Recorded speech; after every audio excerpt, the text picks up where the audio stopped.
के हमरा दोसर लेके घूमही सगर हो गोरकी।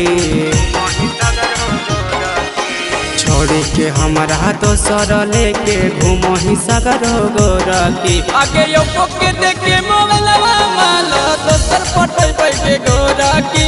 रियलमी के देखे मोबाइलवा माला दोसर पटल बोगे गोरकी।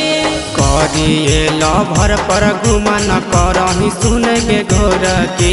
करिए लभर पर घुमा न करही सुन गे गोरकी। आगे वीवो के देखे मोबाइलवा माला दोसर पटल बैठे गोरकी। आगे सैमसंग के देखे मोबाइलवा माला दोसर पटल बैठे गोरकी।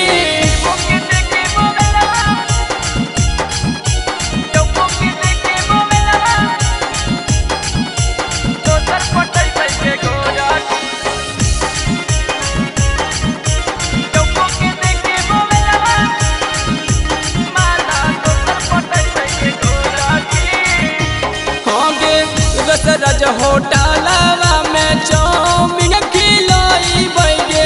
भीमाटा मौलावा में शॉपिंग कराई बैगे।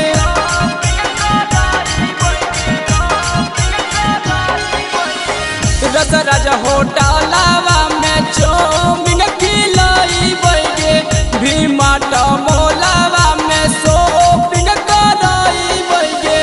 के दोनों फोटवा खींचबही सुन गे गोरकी। सट के दोनों फोटवा खींचबही सुन गे गोरकी। आगे यो के देखे मोबाइलवा माला दोसर पटल बैठे गोरकी। आगे रेडमी के देखे मोबाइलवा माला दोसर पटल बैठे गोरकी।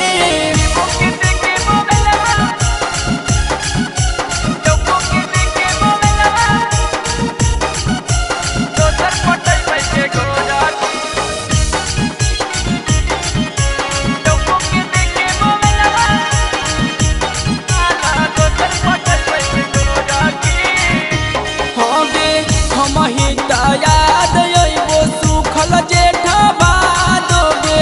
कबो ना भूल पैभी ना बिना यादोगे।